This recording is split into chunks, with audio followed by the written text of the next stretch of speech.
There's so many interesting drummers. And today we're going to go pretty drumistic. I'll say it out front. If it goes there, it's going to go there. I mean, look at the shirt I wore for the man. Right. And there you have it. Dennis Chambers, tell everyone what I'm sporting here. It's a rudiment. It's a rudiment, all right. It's the paradiddle. So single paradiddle. It's a single paradiddle, and it's such a topic to get off on, but I'm not going there yet. If we get into rudiments, Dennis, then we know we've gone too far. Because I want to talk to you about so many things, and there's so many questions and interesting areas to talk about in your varied career. I mean, just the idea.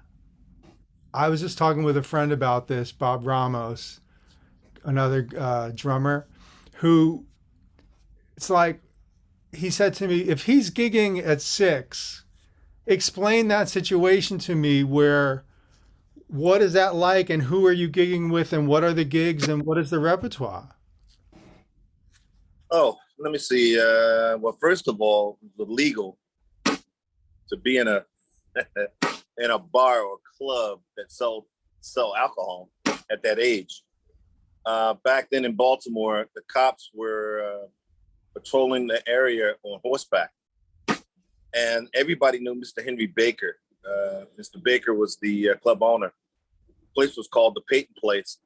Yeah, Peyton Place, that was on Pennsylvania Avenue. Pennsylvania Avenue, it was like the music strip where the Royal Theater and anybody that played on Pennsylvania Avenue. What years are we talking about? What years? This was like 65, maybe.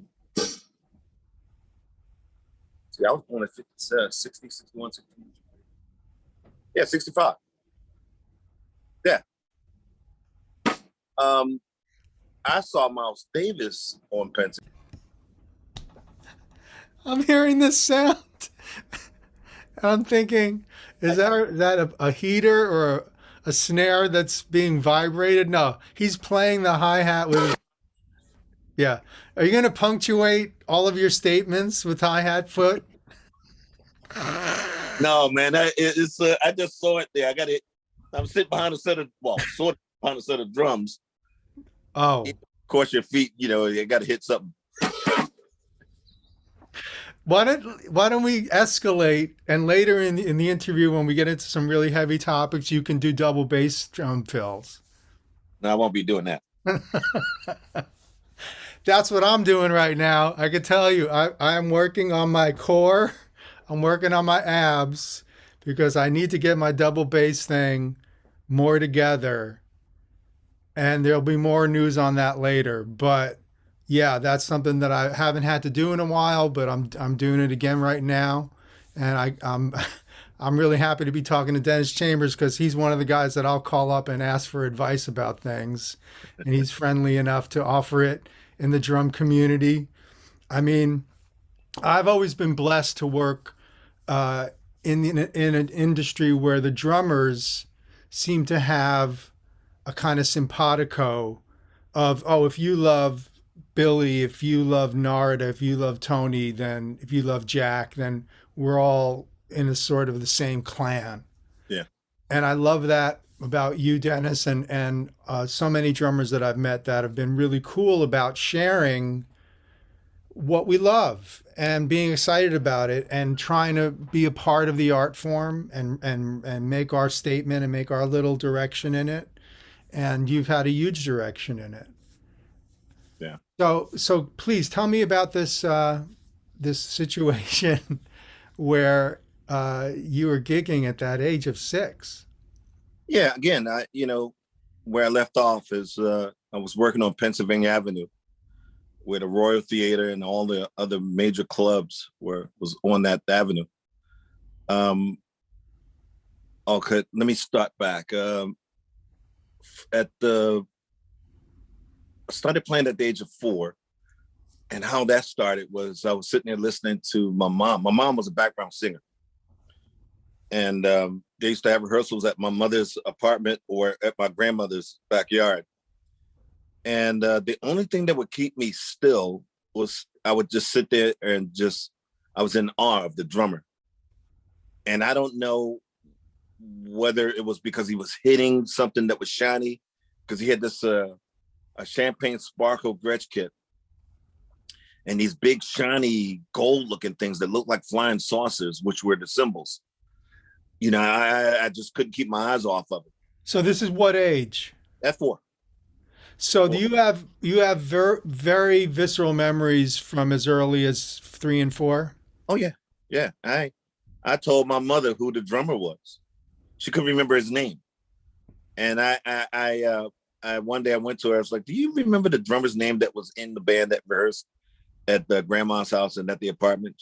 She was like going around with names, and I said, "What's his name? Booney?" And she said, "Yeah, that's him, Booney." Yeah, So you were entranced immediately by the drums. mesmerized. Yeah, and then once he leave, or if the drum kit was left at the house, I would just go behind it and just put my hand on the foot pedal and try to move it and try to make sense of what does what and all that stuff. I was too young to play it, but I would pick up anything that I can bang with and start like trying to mimic what he was doing, and of course it didn't make any sense, but at least that was the start. It was just trying to get the limbs to move separately and not knowing what I was doing, but I was just mimicking him. And then as the years went on, I would play to records, because I used to sit there and watch them. They would put on a record and then learn the parts and just da. So that gave me the idea how to do it. So I would put these records on and start banging out things, not with a drum kit, just sitting there on the chair or whatever, just sitting there banging. And that went on for a while. Then they realized that that maybe I wanted to play drums, so they brought me a drum kit. For your size? Or No, it was a custom made drum kit. They took a floor tom and turned it into a bass drum. It was a place called Ted's Music Store, and that store is still open here. Ted's Music Store. The owner had died, but yeah, I used to go in there, man, and that was a trip. I mean, walking into that store at that time and seeing all these unbelievable kits. I mean, he at that time I think he owned 2 buildings, side by side, and this is like in the row house district, but he took 2 buildings side by side and gutted out and made a music store out of 2 buildings. And so you walk in there and you look up at the ceiling from 3 stories. It was nothing but snare drums. And I saw like every snare drum that was known to man in there. can you tilt your view a little bit so we get more of the snares behind you? Because there's people have no idea how many snares you have there. Much more than this, but why don't I do I know this? it is, but that's just one little bit. And do they get used in any sort of circulation? So, well, where's Okay, there's the rest of your stuff. Wow. Well, there's more than that. There's a closet full, that I haven't put up since the fire that I had here. Now tell me about that. How did that jump off? Well, right here in this basement, I used to have a washer and dryer down here that was stacked right over in that corner over there. And for those of you who have stackable units, it's a bad idea to have a wash and dryer stack, because normally the dryer is on the top. And normally if anything happened to a wash and dryer, if there's a fire, it's normally the dryer. Well, the dryer is right next to the ceiling, closest thing to the ceiling. And when that thing kicked off, it was a electronic fire. Ah. And I just happened to be home. It was like 1:32 in the morning or something like that. And my alarm company called us.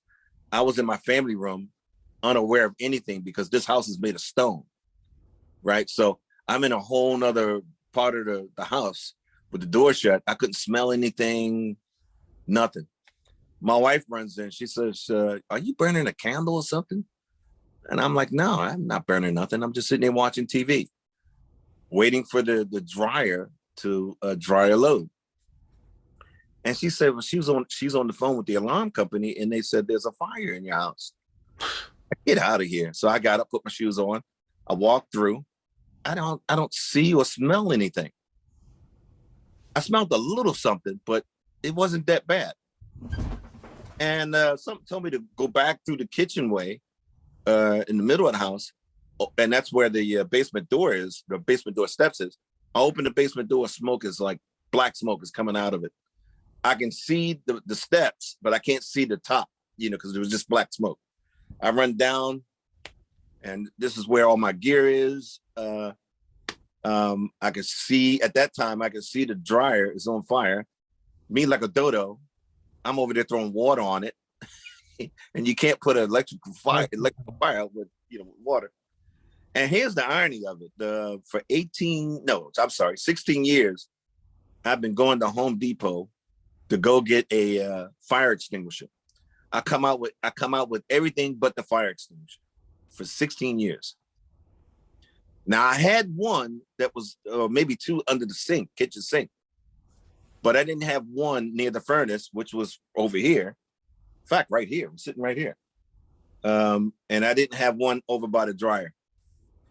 And then February 7th, 2020, showtime at 1:32 in the morning. Fire broke out, and I'm running back and forth trying to get the water, get the fire out. Because you wouldn't have known it was electrical. That probably wouldn't have been the first thing that came into your head. No, I saw the panels, it was burning at the panels. Fire was coming out of the panels. Oh. Yeah. Well, that's, and you lost 20-something snare drums? Yeah, 20 snare drums out of my instruments, maybe a keyboard. And that's it. I mean, but, like in my crawl space, which is over in that direction, I got my, Elvin Jones kit, my Papa Joe's kit, Max Roach kit, Papa Joe, Elvin, somebody else's kit over there. Is that possible we could see that? It's in the crawl space. It's in the dark. I can turn the light on and aim it back there. Wait, let me see. There's a case in the middle of it, but that's Papa Joe's, Elvin's, Tony's. No, Tony's kit is in my, that's at my storage space. Do they look wrapped? Yeah, I got plastic on it because when they came back from the fire, they wrapped it up in plastic to protect it. Smart. And they were in cases, but they got rid of my cases because they were smoke damaged. Right. Yeah. But the drum survived. Yeah. But I also collect guitars too. I got Holsworth guitar down here. Can we see the Holsworth guitar? Well, let's see. Now, this is me. Get your goat here, but you know what that is, right? Is it really? See the scallop necks? Yeah, I do. That's John McLaughlin's. From One Truth Band? One Truth Band. He also used it on the Cuban gig with Jocko and Tony. That's the guitar. Yeah. I saw the One Truth Band with that guitar more than once. Did you? Yeah. Did you see him with Sunship? Yep. What did you think of Ship, man? He was interesting, man. He was interesting. He was a burner. And I got to know him. Did you really? Tell me about that. Well, he's such a mystery. I was visiting. Well, actually, no, I'm sorry. I was doing a gig in LA with P-Funk. Right. A friend of mine knew him. Robin. Hold on. I'm trying to show you another guitar. I'm trying to find that Holsworth guitar. Okay. And took me over to his house because I told him I'm a big fan of Sunships. So he took me over there. And Sunship opened the door, and I went in. He was a weird character. He had paint all over everything. Yep. Here's another one. Oh wow. This is John Scofield's guitar. Wow. How do you wind up with their guitars? Well, they gave it to me.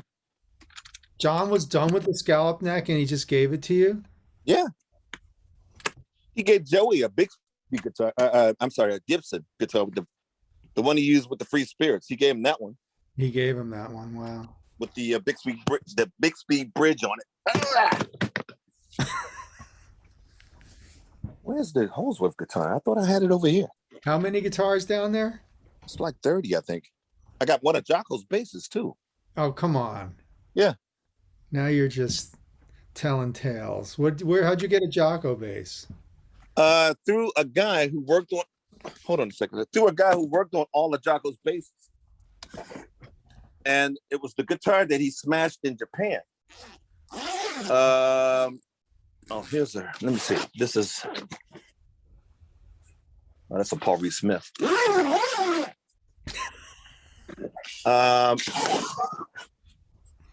The guy, Miles Evans, Gil Evans' son. Yep. Supposedly had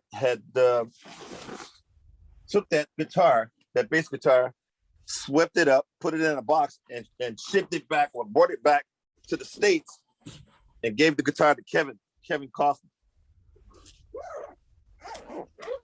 What is this? Oh, this is Bootsy's bass. You have Bootsy's bass? Yeah. That's gorgeous. Yeah. Now, do you put, you seem to have a sound dampening on your floor toms. Yeah, moon gels. You do double moon gels? No. Normally I don't, but I was down here, or somebody was down here. One of my drummer friends came over here and is just experimenting with certain things. I normally just leave them wide open. And are those, I don't know Evans heads as very well, but would those be considered like a clear ambassador type? Yeah. So that's the Evans version of the clear ambassador. Yeah. You like the tone, you like the attack. I like the attack and the tone. But I mean, it all depends on what I'm using it for, what kind of music I'm using it for. Because a lot of times I play coated heads. Yeah. So what drives that choice? Like I said, it all depends on the style of music I'm playing. If I'm playing funk, then I put a coat head on. When I played with Scofield, when I played with Scofield, I use coateds because I need a little bit warmer sound. When would you use clear? When I'm playing fusion or jazz. Jazz I can use coated or clears. Were you using clears with Free Spirits? Coateds, I believe. Yeah. And the reason why is because the frequency that was used at that time you got this organ that took up a lot of frequency. And then you got John with a jazz guitar, a big hollow body guitar that was dark sounding. So I decided to go with a coated head. But I found myself actually wanting to use a clear head with him. For articulation? Yeah, for articulation and also just to brighten it up some. So you changed? Yeah. Yeah. That's very interesting because to know that the level of sonic planning that goes into the percussion world, I think it escapes people just how deep we plan, why we choose the sounds we choose. So, that goes to even say then clearly you're thinking cymbal choices every time you're doing a project, right? Yeah, pretty much. Well, back then, definitely. Not per se now.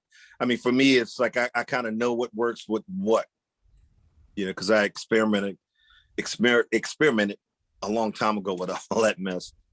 And somewhere in my house, I got a big cymbal vault that's out in a certain place of my house. I'm not going to tell you where, but I got like I have a gang of cymbals, that, from time to time I come down here and put up a set of whatever I'm looking for, a sound that I'm looking for. Yeah. And it's the same over here with Paiste stuff. It's, It's out of control. And there are many things that are there that are no longer made, which is, a huge part. I've always been a Paiste guy. Yeah. Those my favorite guys were Paiste guys. From Bonham to Bruford to Phil to just the guys that I was aware of, that Paul Motion in particular. Yeah. And then Yeah, I used to experiment with Paiste because of Chester Thompson, right. who was a Paiste guy. Back when I was with P-Funk. Now, all my life I've been playing Zildjian and still is playing Zildjian. But I found myself breaking a lot of cymbals. And then I asked the guys who were endorsing those cymbals, especially the guys that play rock. They said that they would go out, before they go out, they get a shipment, like a crate of cymbals. You went through stuff. Huh? You went through stuff. Oh, I was going through a lot of them. And I'm not, I don't like going through cymbals, especially when you get a sound. A sound is a sound, your sound is your sound. But I was going through them, man. And then when I asked about that, they were telling me they would go through a crate, or they would order a crate of cymbals before they go out on tour. And now, is that because of the tensioning on the felt, or is that because of just you're hitting that hard all the time? I was hitting, P-Funk, I had to hit, when you hit the one, you got to hit the one, So I was hitting hard. But also, on their defense, I was using thinner cymbals. Oh, because it's the 70s. Right. They were thinner cymbals. That's just the truth of it. Yeah. Yeah. The reason why they were breaking, because they were thinner cymbals, and but I love the sound of them, versus the heavier cymbals that they had. They were just too mid-range, because there was a lot of meat on that cymbal. And you had to cut through. Yeah. So I used the thinner cymbal because I love the sound of that high range of it, Yeah. For crashes. Well, China's too, right? Yeah, China's too. So I found myself before I got my endorsement with Zildjian, went back with him, went back to Zildjian, went back to playing Zildjian before I got the endorsement. And then went to see Chester Thompson play at a clinic he did at Washington Music here in Washington, D.C., or somewhere in Bethesda, Maryland. And the Zildjian rep just happened to come through there. And I met the Zildjian rep. He offered me an endorsement.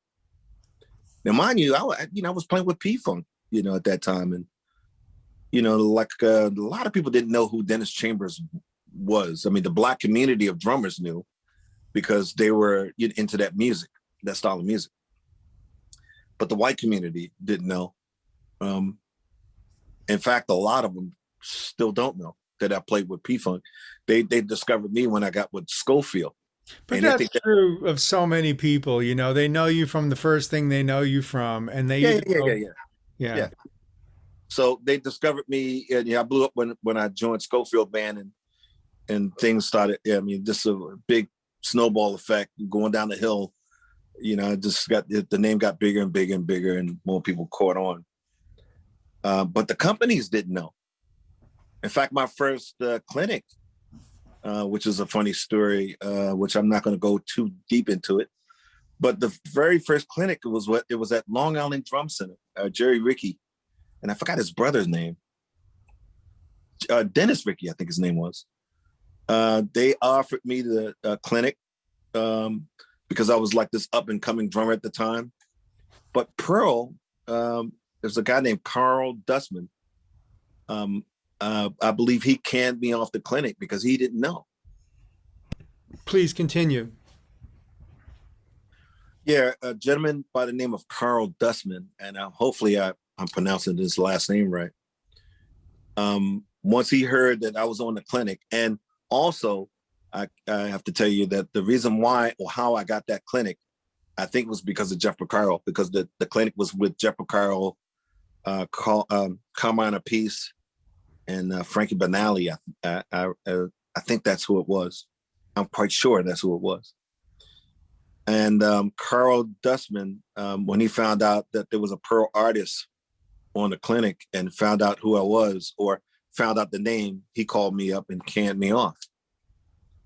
Make a long story short, the word got back to Jeff McCarroll, and Jeff said, you know, if Chambers is not on the clinic, don't expect me to show up.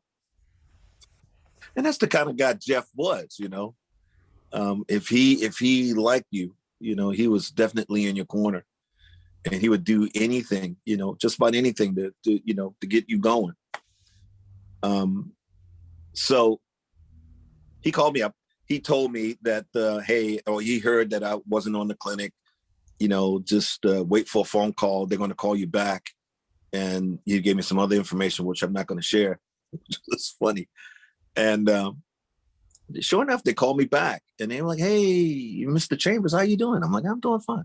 Yeah, this is Carl Dustman. Yay, you know, I think I made a mistake or something like that, he had said, about firing you from the clinic. And we need to get you back. But now I'm playing hardball. And I told him, you know, wasn't available. And he was, you know, trying to negotiate, you know, for me to do this thing, which is, you know, to offer me more things. And I told them what I need to do it.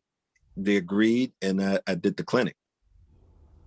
But again, like I said, telling that story, all those years I played with P-Funk, you know, the Black community and some of the guys in the white community, they knew. The ones who were into P-Funk. Because when I was with P-Funk, I mean, we were setting a trail, blazing the trail, like in the 80s all the way up to till the time I left. Yeah, and this is something I wanted to ask you about, because isn't P-Funk making inroads into a biracial audience at that time? Yeah. And can you tell me about how that includes George Clinton's vision and just the way the band brought it? Well, I can't tell you about George Clinton's vision. Only George can tell you that. But all I knew was, you know, at the age of 18, you know, coming into that thing. And when I joined them, I wasn't actually the drummer with Parliament Funkadelic. I was the drummer for the Brides of Funkenstein, an offshoot of the band that was on tour with Parliament Funkadelic. So you were in a different iteration of it. Tell me about Brides of Funkenstein. Well, it was more like it was a female funk or female-led funk band that had some rock influence. You know, the guitar player was Blackbird McKnight, the guitar player for the Headhunters, and this guy is a monster. Still is. Monstrous player. He kind of reminds you of Holsworth, you know, and he lives in LA, and he's also a friend of Robin Russell, the drummer for New Birth. And Robin, like I said, Robin was the guy who took me over to Sunship's house, you know, so they went to school together. And also Robin gave me a audio tape that I have somewhere when Sunship was like 13. He did his first record. And it's unbelievable that this guy was like 13 playing like that. He was, well, you see, the thing is, I liken him to a sort of Eric Gravatt post-Tony thing gone, you know, on steroids. Yeah. And you kind of look at it and go like, yeah, you know, a lot of people really took Tony seriously and tried to do things that, you know, were inspired by Tony. Yeah. Is that fair? I mean, also there's an Elvin thing too in Sonship. Yeah, listen, I mean, we all as drummers from that era, that's what we all did, you know. I mean, even with Elvin, you know, if it wasn't for somebody like Roy Haynes and who else? I think it was just Roy Haynes and, you know, just more like Roy Haynes, actually. Starting it. Yeah. Who influenced him to be that loose and play, you know, to be elastic as Carlos would say, Carlos Santana would say. Yeah. You know, when you listen to the groove, when he play a dotted eighth note, you know, swinging, the groove is like that big, you know, as he's going through it. Yeah, you could, you know, with the triplets and things. It's not as tight or as rigid as Max. So true, isn't it? Yeah. Yeah. How but I got to tell you this: when Elvin first came on the scene, people hated him. Hated him? They hated him. They hated him, and the reason why is because he didn't fit the norm. Oh, Elvin was an acquired taste. He came in with something different, and people couldn't hear it. No, because drummers, or musicians. One thing I hate about us is like once we hear something that we like, everybody try to, that's the new template, and everybody try to go with that. But then when you get somebody who's like a little different, who don't sound like somebody else, they don't like you, or they've got something to say about, well, he don't sound like Max, or you don't sound like Tony Williams. Well, guess what? You're not supposed to sound like those guys. That's what make drummers or musicians, because they don't sound like somebody else. We all take influences, but it's what we do with those influences that make us who we are. And basically, when you as what I like to call it is like ear candy. I hear something that Tony do, that's ear candy to me. And I learned what those patterns are, or Billy Cobham. I learned what those patterns are, but I'm not going to play it the same way they do. I play it the way I feel it. And your feeling is really important. That's what I liked about you. When I sit there and heard what you have done there at Mahavishnu music, you didn't sound. It's not Billy behind the drum kit. It's you behind that kit, and you got something to say, and you said it. So, and I'm quite sure if I go see you from night after night after night, you're always going to have something to say because you're not playing the same way every night. You play the same music, but not the same way. It became an edict. Yeah. For the band, because that was the edict in any other jazz format. And, that you're going to bring creativity to each moment, make it special, be dynamic, listen, interact. Yeah. And those were platforms for that. So the compositions are honored, but so is the ethos of you got to make something happen on this.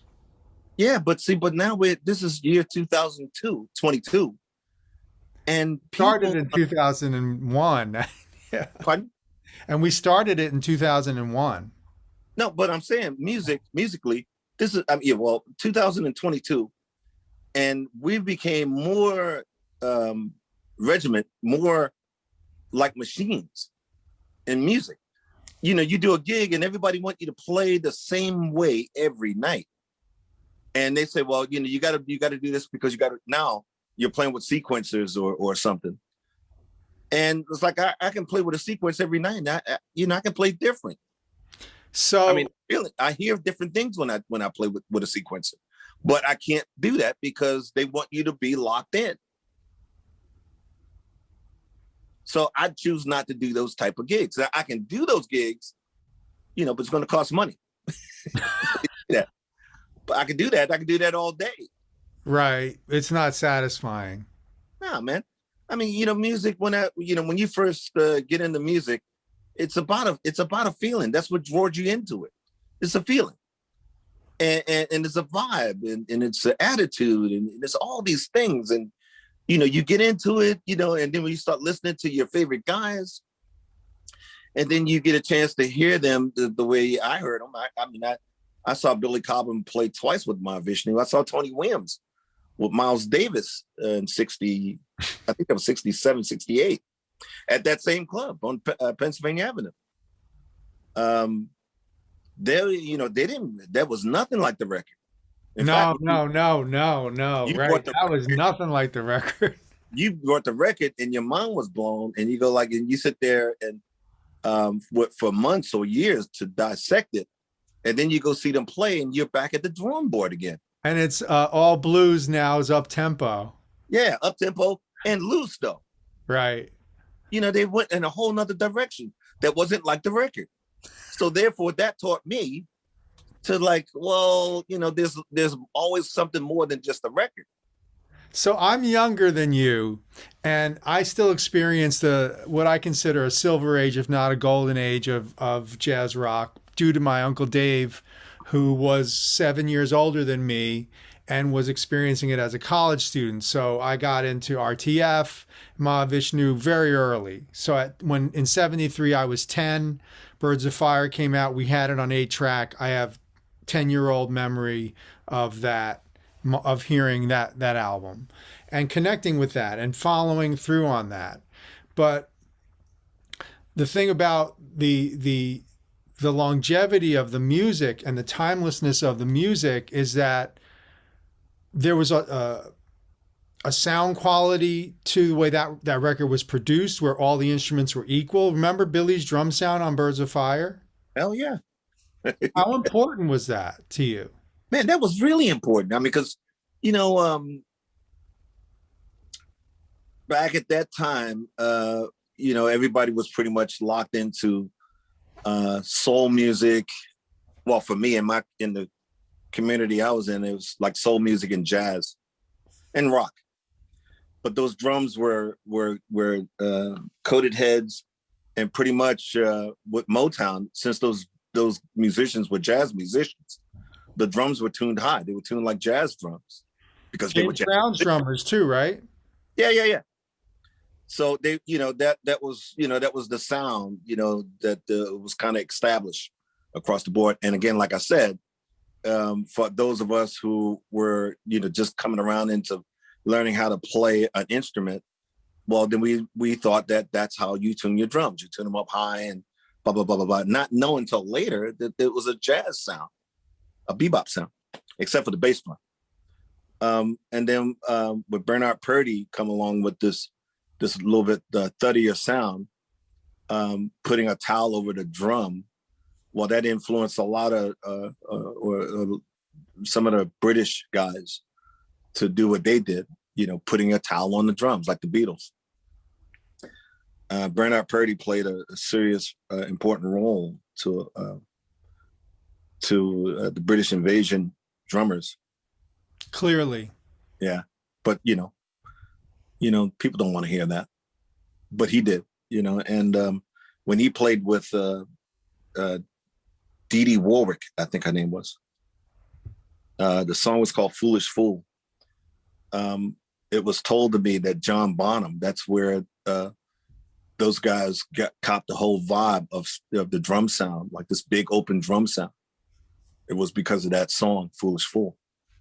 And if you listen to it, you can actually hear it. Because that was way before Led Zeppelin. And the drummer's Bernard Purdie. You know, and like I said, it was known that that's where Led Zeppelin got their sound, the concept of the sound, you know, the big open room. And Bernard, he told me it wasn't a big kit. It wasn't like it was a small kit.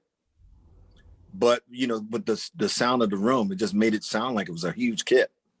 And he was hitting hard. Oh, yeah. See, that's the thing that strikes me, is that he's almost like a antagonist in the play. He's a voice in the composition. Yeah. The way he plays. Yeah, well, that's Bernard. He's always been like that every time he plays something. Look at Steely Dan, you know. But, you know, a lot of people don't know, like, Bernard was huge in England. You know, everybody wanted him. In fact, I got some pictures with him playing with Jeff Beck. And that's where, let me see, John McLaughlin was on tour. Jeff Beck was opening for John.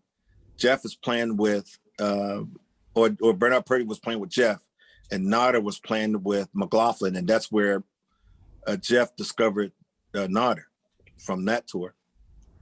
But Bernard Purdie was right there. That's Blow by Blow and way before. It was way before Blow by Blow. When Narda meets. Oh wait, you mean no? You're right. Maybe it was Blow by Blow. 75. Yeah, 75. Yeah. Yeah, it's Blow by Blow. They alternated opening or closing, and then they would jam at the end. Yeah. Yeah, but you know, John used to tell me, stories about Bernard. He knew about Bernard. And, I mean, everybody, all those guys over there From the knew. British scene. Yeah.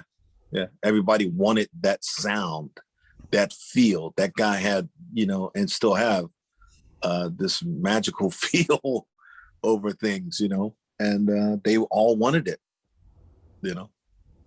So tell me about what it is that is going on in Parliament when you transition from the Brides of Funkenstein to the group proper. Tell me about that.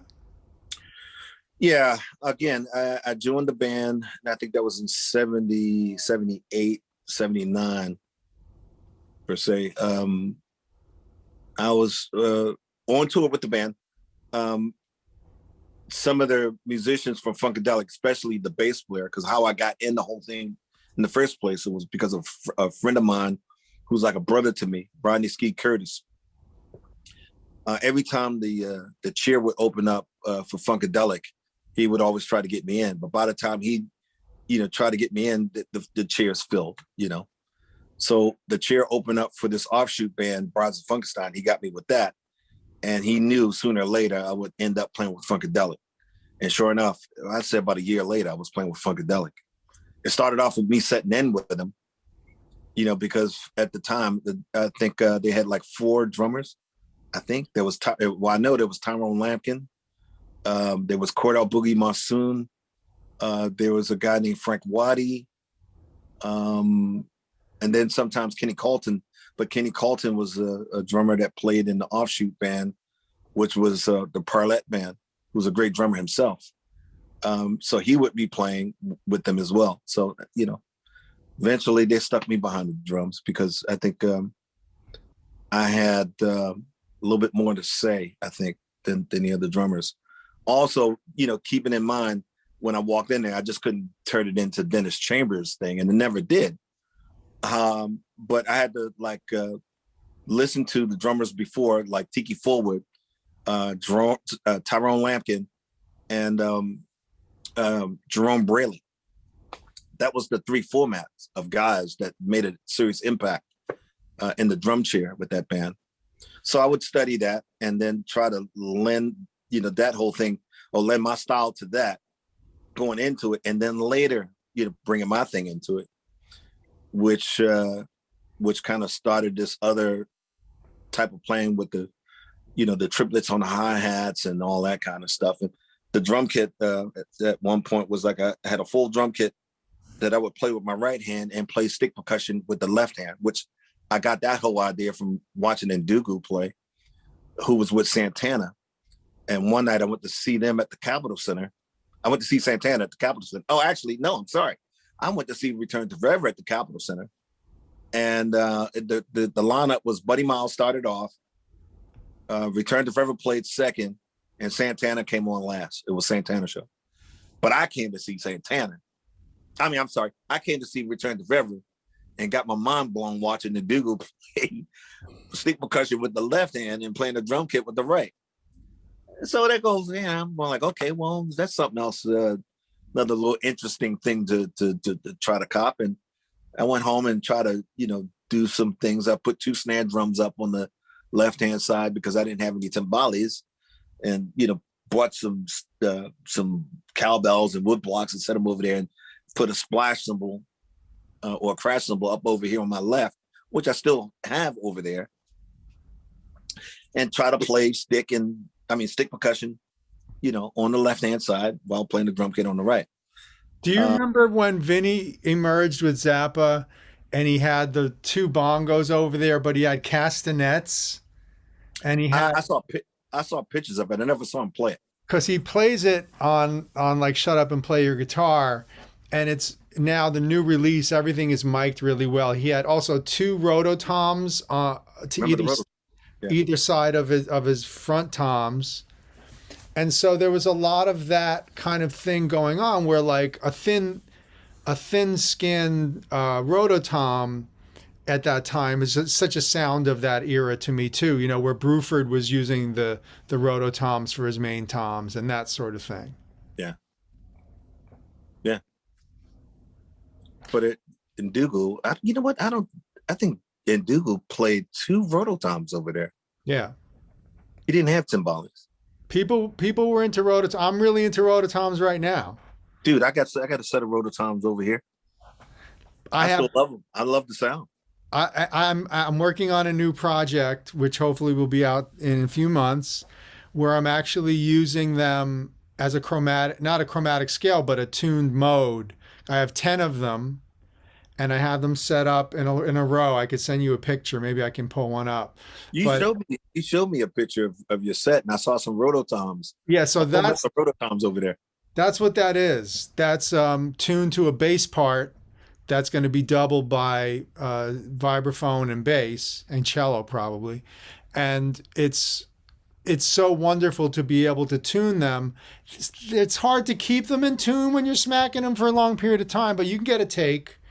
And you know, I rediscovered tuned percussion. You know, I'm trying to do it as much as possible in all my stuff now, because I can, and I just like to color the music with percussion ensemble and tune percussion, not just, you know, percussion. So glockenspiel, you know, vibraphone, all of this, anything with pitch. And I think, you know, the idea of like all of our sound worlds, like you talk about the idea of a personality. It's so important that, you know, guys like John McLaughlin and Holdsworth and people that were, you know, innovators that we were excited about as young people inspired us to do our own thing. Yeah. And we're old enough to remember when it was jive to try to cop somebody else like verbatim. Yeah. You get laughed at for that. Remember that, right? Yeah. So when you're playing when do you finally, what do you think is your finest or your most highly revered Parliament Funkadelic recording? The live recordings. Always the live recordings. In fact, the live recordings over everything I've done that I had a chance to go out on the road with to do, you know, the live recordings were always some great stuff, because, you know, there's no overdubbing, there's no punches, you know, you know, what came out is what it is. What you heard is what it was. And it pushes you more to be more focused when you play live, and no jobbing around, you know, because, you know, once it's out there, it's out there. Now, was the band recording frequently live? Was he set up for that? Yeah, I mean, because every night there was a video. He videotaped every night, I think. In fact, I know he videotaped every night. What was the most elaborate stage show you were involved with? Elaborate was it was either the Mothership tour or the Aqua Boogie tour, but, you know, the music wasn't. They weren't really concentrating on the music then. Oh, do you feel that was an issue? It wasn't an issue. It was just that's what they were into. It was more into the theatrics, you know, not the music. The music didn't focus. Didn't come into play until the Knee Deep. No, I'm sorry. Yeah, the Knee Deep tour. That was the start.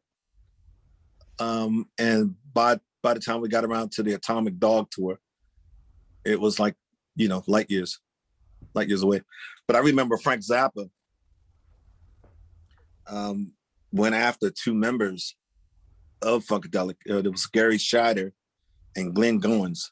Now, if you heard any records with those 2 guys on it, I mean, they were like seriously revered as singers. I mean, Glenn came out of the church, you know, and we know Frank valued that. Frank valued continuously to have the dynamic black male lead vocalist. Yeah.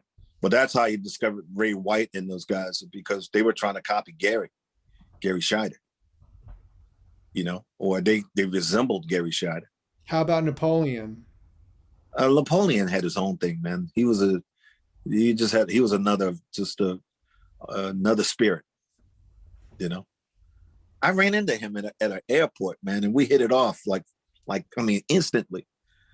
You know, in fact, we were both going through security, And I saw him, and I definitely knew who he was, but he didn't have a freaking clue. So we both standing there like, no, you go ahead. No, you go ahead. No, you go ahead. You go ahead. No. And they went back and forth. I'm like, listen, dude, I know who you are. You go ahead. And he looked at me, and we went through security, and we kept running into each other in that terminal. And then we just sit down and talked. And I told him, like, listen, I know a dear friend of yours, Chester Thompson. And I tried to get Chester on the phone, but he wouldn't answer at that time. And we hit it off. He's a great, great guy. Plus, I knew the history of him singing with George Duke as well. And I know he and George, in fact, George would tell me about him too. Before I met him, he would tell me a lot about Murphy. Yeah, man. I had the opportunity to play some Zappa music with him, and it was a lot of fun. He's a bubbly guy, Yeah. He said, I said, Napoleon, how old are you? And he said, because you can't tell. And he said, I stopped counting at 30. And I like that attitude. Dennis, there's so much to cover, but so I have to believe that Scofield and certain guys are checking out Parliament Funkadelic to the degree that they know who Dennis Chambers is. Am I wrong? I don't think John checked out Scofield. I'm sorry. I don't think John checked out P-Funk, but he knew about him. And I think he knew about him because of Vince Wilburn, the drummer for Miles Davis, who would bring those board tapes or some tapes onto the bus and had them in the back of the bus and had them listening to him. And, with them, those guys listening to Funkadelic or Parliament Funkadelic, they took notice of the drum chair. And I just happened to be in the band at that time. So, but I don't think John Scofield actually went out and bought records of P-Funk or anything like that. How I got with Scofield was because of Gary Granger, the bass player.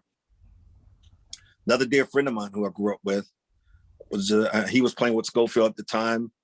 I was playing with special effects. We were in San Francisco playing at the Great American Music Hall. John Scofield and the band flew in from Japan. We flew in from somewhere, and we ended up at the same hotel. I go downstairs. I run into Gary. What are you doing here? What are you doing here? What are you doing here? Blah, blah, blah. They had a night off. We played that night. Gary came over, but he brought John Scofield with him and heard me play with special effects.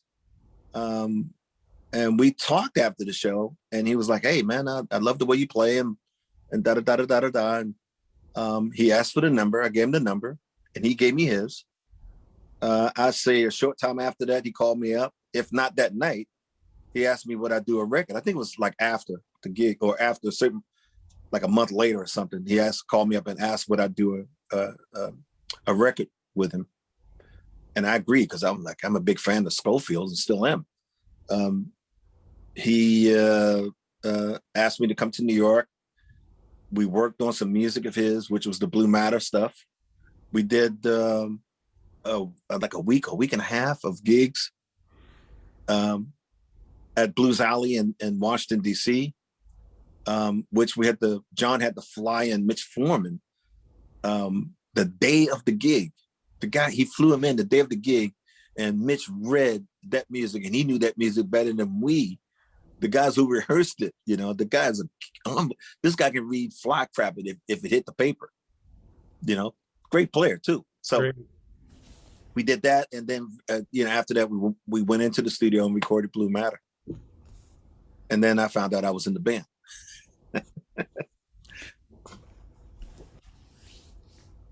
Let me jump back for a minute though, and tell you something that happened when I spoke to Vinnie Colaiuta for his oral history at Yale. I asked him, how important was Buddy? His response was one sentence and no more. He said, he showed us what was possible.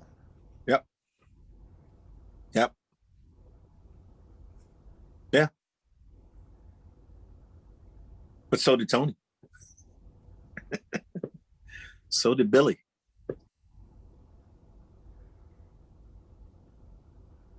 You know, a lot of people don't know, as I learned later through John McLaughlin, Tony Williams, he liked Buddy Rich. He was a fan of Buddy Rich. As John used to tell me, that every time Buddy appeared in New York, if he was playing with the band, Tony would go and see him. And some nights John said he would drag John out with him to go see Buddy. And Rick Laird was on that band at one point. Yeah. So a lot of people don't know that Tony was a little bit inspired, or if not all inspired by Buddy Rich. But a lot of people don't know that Buddy Rich also took drum lessons from Papa Joe. I didn't know that. To what degree? I don't know what degree. All I know is that the story was told that through a friend of ours who was working at a music store. And the store was, I think it was drums, percussion. It was on 47th or 46th Street. You probably know that store. Yeah, I remember that. Or something. Where you had to go up the steps. Yes. No, and that's where Papa Joe and all the drummers used to go there. And they would do mini lessons and things there, right? Yeah. Jim Chapin would go there. Yeah, everybody went there. Everybody. In fact, when I first started coming to New York, I used to go there, because I wanted to see who popped in. Right. And I did run into Papa Joe there once. I ran into Paul Motion there. Yeah. And Max. I ran into Max in there. Yeah. Yeah. Those are beautiful memories, yeah. Papa used to do or give drum lessons out of there at one point. And a friend of ours, who I'm not going to tell the name, maybe he don't want me to tell it, but he told me that he was doing drum lessons in there. And also he used to work in there as far as like cleaning up the floors and blah, blah, blah, blah, blah. And then he would do drum lessons if he had some students that were willing to take lessons. He was Papa Joe was sort of like a mentor to him. And he would check in on Papa at that time. One day he walked in there and there was Buddy Rich a couple of times. He was sitting there taking a drum lesson. That's beautiful. And you tell that story to some people and they don't like to hear that, because they just like a lot of people don't want to hear, or they don't want to know about it's like somebody like Neil Peart. Neil Peart is, a phenomenal drummer. And he sounded phenomenal with the group he was in, but you took him out of the group and you hear, he's not what everybody made him to be, but that was all right. And I remember when I first met Neil, he walked in apologizing, walked right into the room and started apologizing. And when somebody asked him, so look, I'm just apologizing because, I'm sorry for what people made me out to be that I'm not. He knew, he wasn't like the god of drums. What everybody. It happened to him. Yeah, it just happened to him. And then people started making up stories like, well, he had a doctorate degree in music and he had this, and the guy was like, he's like the all-time, he's like the god of drums. And I'm going like, if he's the drums, then who is Billy Cobham? No, I know it's an issue that obviously I've seen a lot of it growing up in New Jersey, but it's I always say that after a certain point of education, you have the hierarchy. Yeah. If you don't have the education, you don't have the exposure, you won't have the hierarchy. You won't know, and your hierarchy could be Keith Moon. So yeah, but into that, and I get it. I'm not going to stand there and try to convince people to listen to more than they know, and they like what they like and they know what they like. Yeah, but the thing that hurts is the fact that, when you like at the Buddy Rich Memorial, the one with Steve Smith, Marvin Smitty Smith, Omar Keem, and somebody else was on that. A lot of people don't know that Max Roach was there with Neil Peart and Will Calhoun. He was there. course, Uncle Will. A lot of people don't know that Max was on that clinic and he got booed off. I'm sorry? He got booed off the stage. Why? Because of Neil Peart fans. He came on right before Neil and they booed him off. And the thing that really hurt was the fact that I'm sitting and watching a living legend go through that clinic while people were booing him, and he kept right on going, like he acted like he didn't even hear him. But it was so bad that he couldn't use the footage. That's a horrible story. Then the fact that Modern Drummer published articles of reviews of people that saw it, that was there, and some of the stuff that they said about Will Calhoun, and they just because Will played with Neil, and Neil requested for Will to play, he wanted to play with Will, and people took it as it was a drum battle for some strange reason. And that was the reason why I didn't do the one in New York. I was offered the thing, and I went to the Buddy Rich Memorial because I wanted to support Marvin Smitty Smith.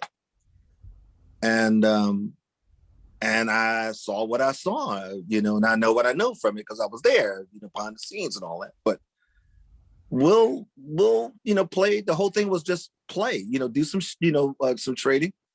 And people took it as like Will tried to outshine Neil Peart. And Modern Drummer, they were publishing, all this stuff from people saying that they would burn the Living Color records. I would never buy another Living Color record. I won't do this and I won't do that. And then when the video came out, then all of a sudden everybody saw it for the first time, even the ones that were there. Now they saw it for the first time and they saw what happened, or they heard what happened, which forced Neil to go and take drum lessons with Peter Erskine. But can I just say, as an historian, shades of Jack Johnson. Yeah. Nothing more, nothing less. Yeah. Dennis, how important is Tony? Because for so many people, he's kind of a touchstone, right? Yeah. And he's our hero, and he's amazing. And he was a pioneer. He was a band leader, a composer. Yep. You talk about things that people don't know about people that we love. I mean, he was kind of, according to many people, the guy, if not the one who invented jazz rock, but certainly the guy that was one of the first really impactful jazz rock bands. Yeah. So Tony, there's a lot going on there. It's not just about his ride cymbal work. And I just wonder, as a totality, if you could talk about Tony Williams, because I think he is a total package. Tony Williams, I mean, first of all, you listen to him when he played with saxophone player, like Sam Rivers and sure. Charles Lloyd. Hal Galper. Who? Hal Galper. Al Galper and alto saxophone player. Me with names right now. I knew his son. Jackie McLean? Jackie McLean. And you listen to Tony, and some of the stuff was before Miles. Before Miles got a hold of him. In fact, Miles discovered him. There's pre-Miles Tony, sure. Yeah. And you listen to those records and you had no idea that the guy had all this potential in him, because he didn't portray or bring a lot of those things out in those records. He just played what the music called for. And then when you heard him, even when you heard him with Miles, you just heard him playing the crap out of a ride cymbal. And, the hi-hat was four beats to the bar, and every now and then he'll play something, with his left hand, drop a left hand in there, and then he would feather, quarter notes on the bass drum every now and then. But between the right hand and the right hand and hi-hat, there was two zip codes going on. And then when you saw him live, which I did, I saw him play. Was right. I think they had just finished Freedom Miles Smiles record. Oh, you saw them around Miles Smile. Yeah, I saw him around there. So they And were playing open too at that time, right? man, it was mind blowing. I didn't understand any of it, because, I mean, I was listening to jazz, but, I'm listening to, Max Roach and Art Blakey, that thing, and then I hear this something else now, yeah. And he was, like I said, he wasn't playing too much. He wasn't playing a lot with the left hand and the bass drum, but that right hand and that hi-hat was just enough alone would blow you away. And when I saw him live, oh man, it was like almost as if it was Tony Williams' band featuring Miles Davis. He could cover that much ground, yeah. Tony played like the cops were outside waiting for him, and this was going to be the last night he played. But then I found out he played like that all the time because he had a lot more to give than what you heard on those records. And Miles wanted it, right? Exactly.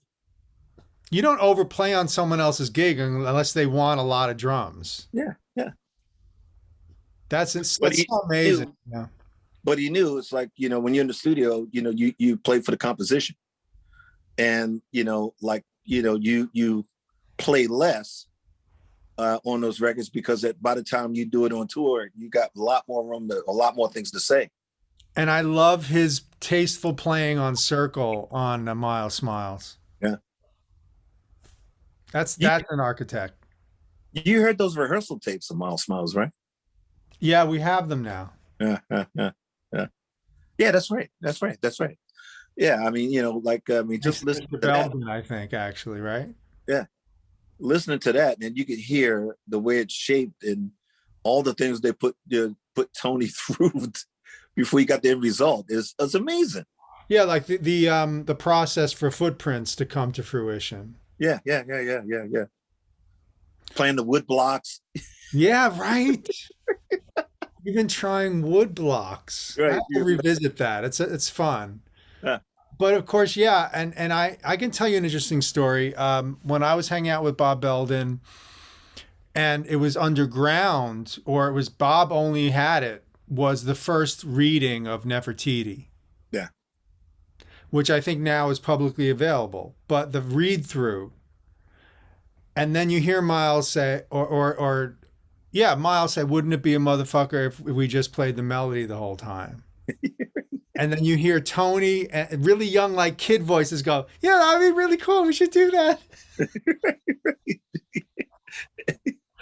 And I heard this, and it was like a holy grail thing, right? At that time, because it wasn't available. Like Belden's playing this for me in his apartment. And he goes, you know what that is? I go, is that the first read through of Nefertiti? He goes, yep. Yeah. We can't release it. And at that time, they couldn't release it because it was being blocked by Tony's widow, because Tony said, if you release it, it will remove the mystique of the track. Yeah. Right? But the process, I mean, we're geeks, so like we want to hear the process. Yeah, they're I don't know if you know, but Tony had I think he did like something like 19 or 20 hours of video recording of himself that somebody's, sitting on. And, he's going through like all these different things. He's given a lesson, like 19 hours or 20-hour footage of all this stuff that he's walking through, giving your history and what inspired him to play the rod cymbal the way he played it, and the way he played the drum kit the way he played it, and without saying more to incriminate myself, but somebody's blocking it. They're blocking it, and it's such a shame because I feel that thanks to this person, they're like not trying to keep Tony's legacy alive. There's a lot of stuff out there with him on it that haven't been heard but seen yet. I believe it. How important is Alan Dawson in this equation? Very, very, very important. Yeah. Yeah. Very important. I heard an Alan Dawson recording recently, and my son is a drummer. He's 20, he's gigging, and he's he hears things when we hear sometimes out of nowhere. And I said, listen to this drum solo on this. I'm trying to remember. It was a Zoot Sims gig or something, and probably a pickup in Boston. Listen to how clean this guy's ideas are. And I'm saying, I think this is Alan Dawson. And it turns out it was Alan Dawson. And then I explained to my son how that lineage coming through into Tony and the touch, the dynamism, the precision, right?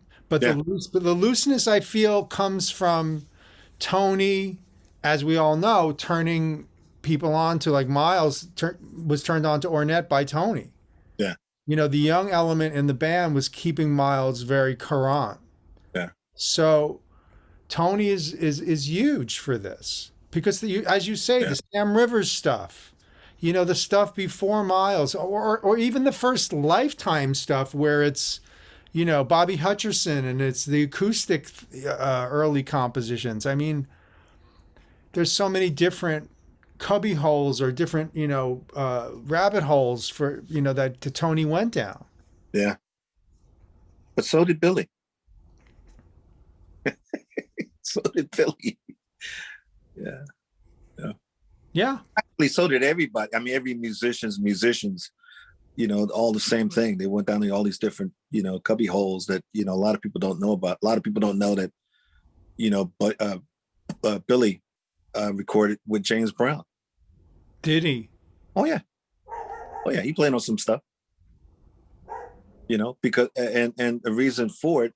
And this was told by Fred Wesley, who told me that he was the one that hired him. I had no idea who he was hiring, but he wanted a session guy in New York, the top session guy. And Billy just fit the bill. He was the one that was available. So they hired him.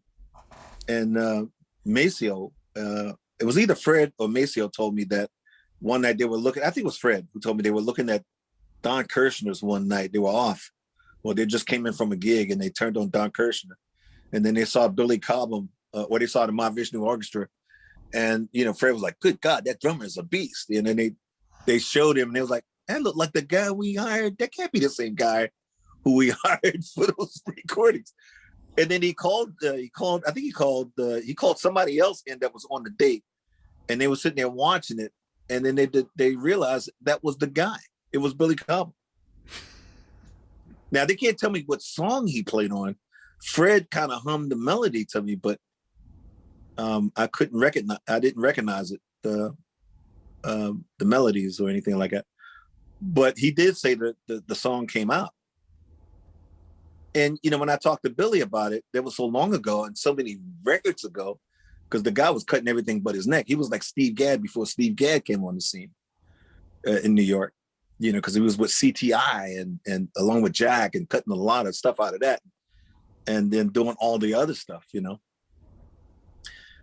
was like many moons ago for him. And he just couldn't remember. Just like Bernard Purdy can't remember a lot of things. He remembered doing it, but he just don't remember the song or anything like that. And as you know, by being a studio musician, I mean, there's stuff that I played on. I don't remember the title because there were no titles. It was like a G minor blues or something. Number 23. Number 23, and then by the time you hear it, because you were part of the raw process of it. And then by the time you heard it, there's all this stuff on it. Yeah. And sometimes I remember people were like playing stuff for me and they said I played on it. And I'm going like, man, I don't recall that because I don't, it wasn't, a lot of that stuff wasn't on it when I did it, Yeah. Whatever part of the process you come in on, you're not the finished product anyway. Yeah. There were no vocals. There were no horns. There were no violins. There were, Everybody knows vocals go on last. Yeah. Yeah. So are you aware of some of the young drummers that are on the scene now that are interesting, like Chris Dave and Justin Brown and these guys? And I know you're smiling because I know you are, but I'm just wondering to what degree do they must genuflect to you? Man, I first of all, I love Chris Dave. I love a person that think outside the box. He's always thinking of like different ways of doing things. So, I mean, because first of all, playing drums, there's nothing new about playing drums. Everything you hear now has been done way back when.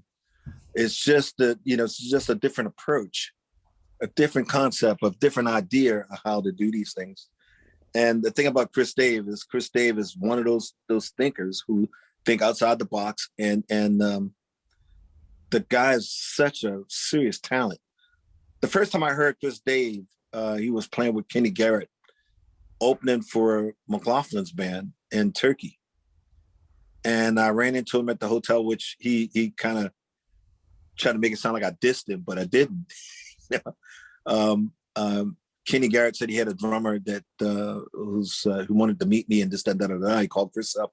Chris came down. I shook his hand. We talked for a little bit, but nothing serious. We get the sound check. We're in our dressing room while they're doing the sound check. And you hear little things and da da da da. The show started.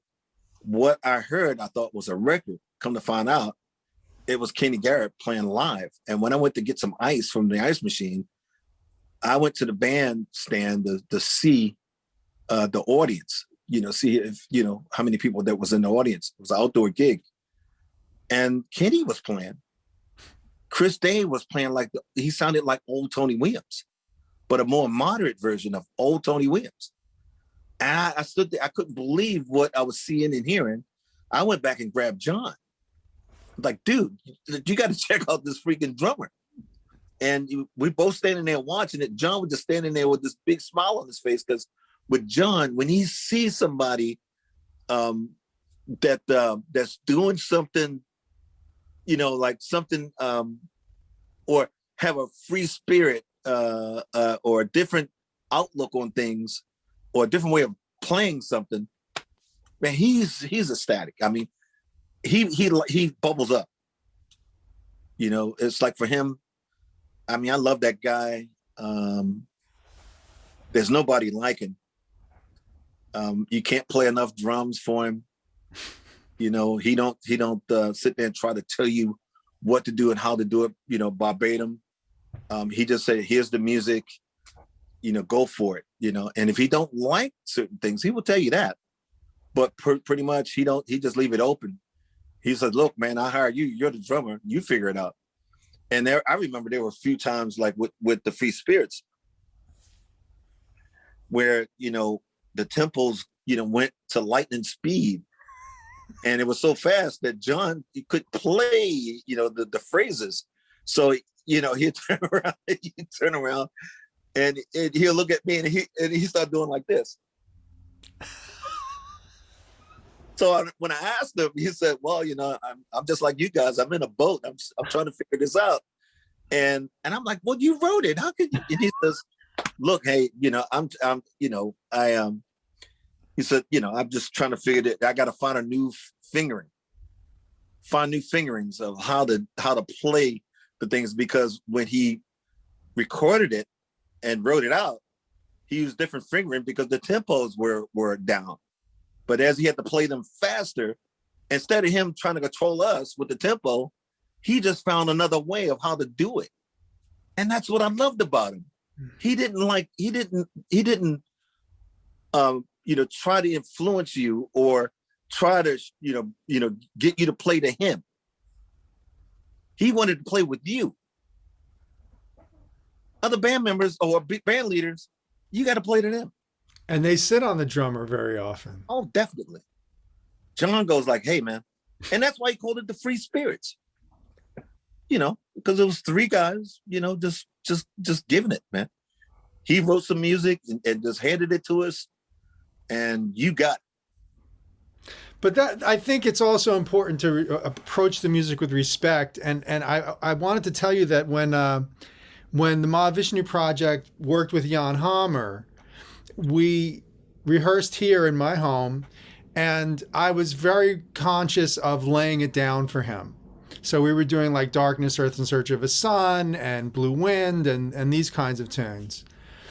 But he's directly facing me in the rehearsal space, and I'm playing it safe, because I want everything to sort of gel and be nice. And he looks at me and he goes like this.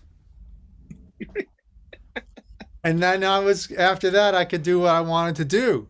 But you see, that moment is important. I don't think youngins maybe understand that. That, you shake, I think Erskine was one of the first people to say to me, you shake hands with the music first. Yeah. And then you go from there. And also, it wasn't my band, it was Jan's music. And I wanted to, even because I, play studio versions of things, right? And I would play like the simplified versions of something, and he wanted more. And that's when you get that moment where you can go and do all your little things that you're thinking about in your imagination. You can flow. Yeah. Well, a lot of people, I shouldn't say a lot of people, some musicians at this day and age, they don't realize that, when you write music or when you're learning music, music is like building a house. The first and foremost thing you have to learn is like, you got to learn how to put down the foundation. And then from the foundation, you have to put the walls up, and all that stuff. Well, music is the same way, but with musicians now, like every time you turn on a YouTube channel or somebody, somebody send you something, they want you to check out somebody. Well, you hit play and then you just hear chops. It's a chop fest. No matter what instrument they're on, they're taking a solo. And it's like, well, wait a minute. I know he can solo, but can he play music? And then you got some guys, younger guys, the only thing they care about is being the fastest drummer. And for me, it's like, I don't care how fast you are. You still got to play music. If you don't know how to play the music, you'll never get the gig, because music is not a solo. Music, like the solo is just the icing on the cake, but you got to have the cake. And you can't make a good cake without fresh eggs. Right, man. Right. There's all the ingredients that go into that thing that you got to build it, Have you seen other guys that are placing objects on the heads for different effects? Have you seen? Yeah. I did that back when I was P-Funk. Yeah, I've done that, and I've seen that. What kind of stuff did you do?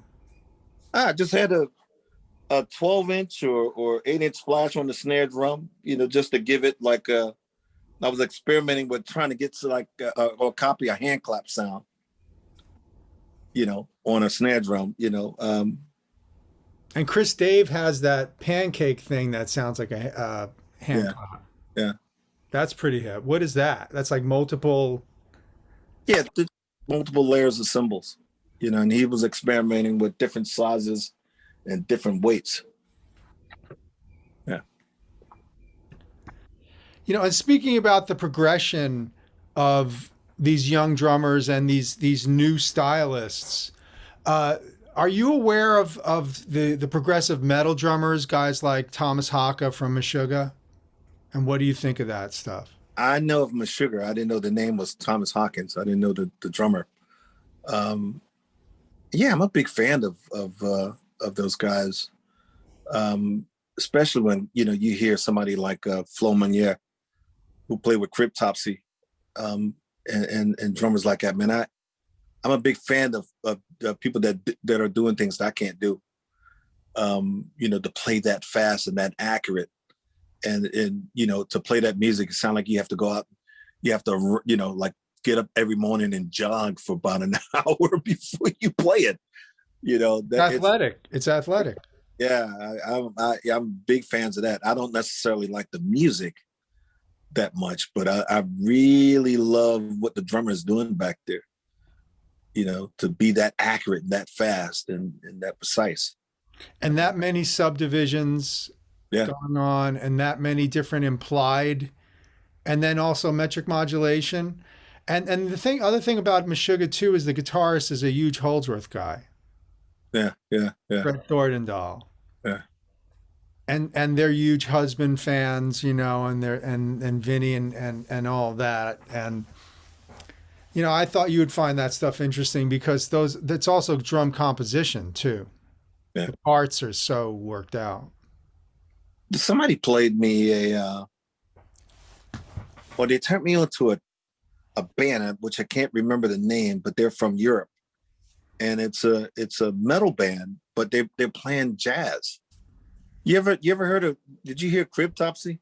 Yeah. What's a good track? I'll pull it up. Oh, all that stuff was good. What blows me away is, I you see the live footage, or Flo would send me some live footage of them, and they're pulling that stuff off live. Yep. Which is amazing to me. And I sat behind his kit one time, and normally metal players, they got the beaters like really close, right, to the bass drum head. His beaters are like way the hell back. So he's got wind up. Yeah. And he's pulling that off with the beaters that far back off the head. There's a couple of songs on like the latest. If you listen to that latest stuff, the guy's doing buzz rolls damn near with it. And I saw him do it. And then when I went back to play his kit, I noticed that the beaters were like not close to the head. They were far back, and the tension was tight. And he was doing this stuff with the pedals that tight and the beaters that far back. I'm like, I had to damn near stand up on the damn thing to get to play it. And he's playing like that. And as you see, you're looking at him, there's no motion. He's just, the head's going. It's very economical, of course. Yeah. And he's playing like the crazy things. If you listen to the latest two records, it's incredible. And we used to do drum clinics at the UDC, UDC, I think it was. And I would go over and check out some of his classes, and the guy just blew me away. What would he talk about? Well, I mean, he would talk about, the approach of playing metal music, and he would demonstrate some things that you have to work on, all the practice, all the hours he put in to do that. I mean, the physicality. Yeah. I mean, of course, you got to do a lot of practicing. He didn't have many, I shouldn't say he, but a lot of those guys don't have girlfriends for a lot of years because they were too busy in the basement working out, things to play that accurate and that fast. And as you can see and hear, he's very accurate and very precise and executing, crazy things that shouldn't be going on, but yet he's pulling it off, and he's very reserved, doing it. So, if a person that reserved doing that, the guy's got a little bit more gas in the tank. No, it's remarkable because you're right. When one thing that I remember hearing from Vinny that made me really pause was check out Bruce Lee.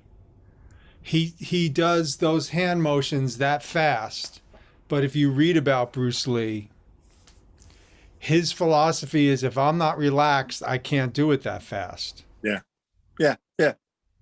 Well, it's the same. I mean, I used to study martial arts when I was a kid, so I know about those type of things, and that's why people always say when they they see me play, or they see me sit behind the kit, and sometimes I'm looking like I'm like reading a newspaper or something, because I believe in just being relaxed.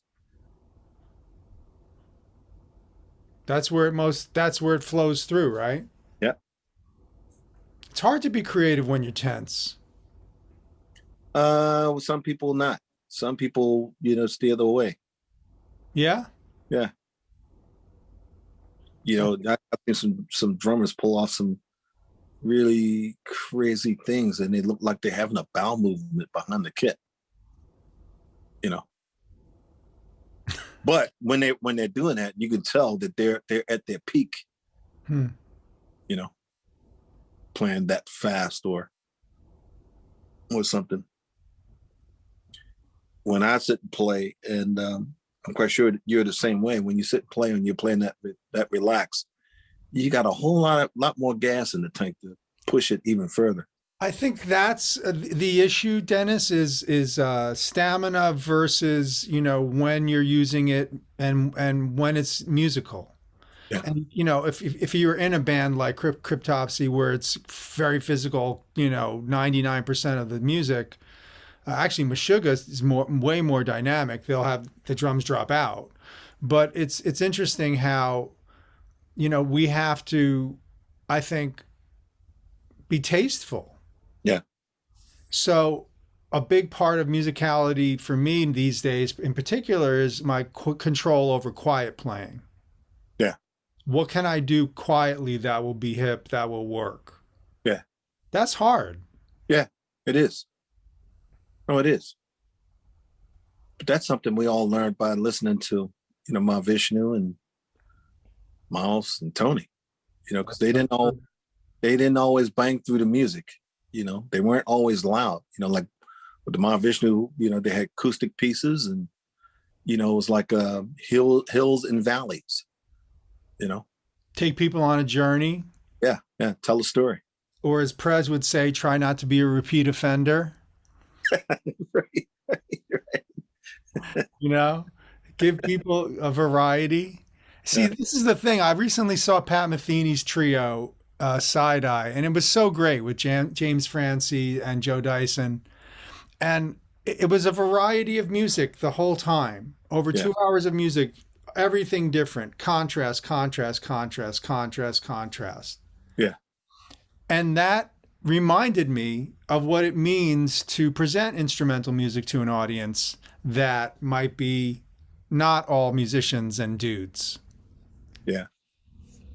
Yeah. I mean, we're at the end of the day, it's interesting to what degree do you want to engage with the audience, and to what degree do you want to just do your thing. So what are you working on these days, Dennis? What keeps you busy? Just recording dates nowadays. I have to leave here on the 16th to go to San Francisco to play in this Latin all-star band, supposedly. And I got to get going with the music on that. And then from there, I'm playing with George Porter with the Meters, and supposedly Aaron Neville's supposed to be there, which is on the 22nd, I believe. And then from there, I'm going to be going on tour with Osnoy, Jimmy Haslip. Followed after that with Dean Brown, I think it is. And then after that, Mike Stern and Bill Evans. Great. Yeah. Along with recordings in between all of that madness. And you recently did record something for Drumeo, is that true? Yeah. When is that coming out? They told me the date. I forgot what it was, because normally when people give you dates, a lot of times it don't happen when they say it's going to happen. So I kind of ignore that when they tell me dates. It happens when it happens. They put it out when when they're ready. I got so sick and tired of people letting me down, telling me there's going to come out this date, and you tell your friends, and your friends call you up or they email you like, I thought you said this was coming out, so I don't even. When it's out, that's when it's out. Yeah. And people can always find you at DennisChambers.com, right? Yeah. Well, Dennis, we have to do this again. This has been a really wonderful hang. We always have something to talk about. Yeah. I'm willing, man. I'm always willing. That's great. Well, we'll do it again. And I'll say thank you, everybody, for listening. Please like and subscribe the ProgCast. We're always going to have this kind of stuff, and we've got more of it coming this year. So thank you to Dennis Chambers for taking the time to hang and chat. And thank you all for listening, and we'll see you next time. Bye-bye.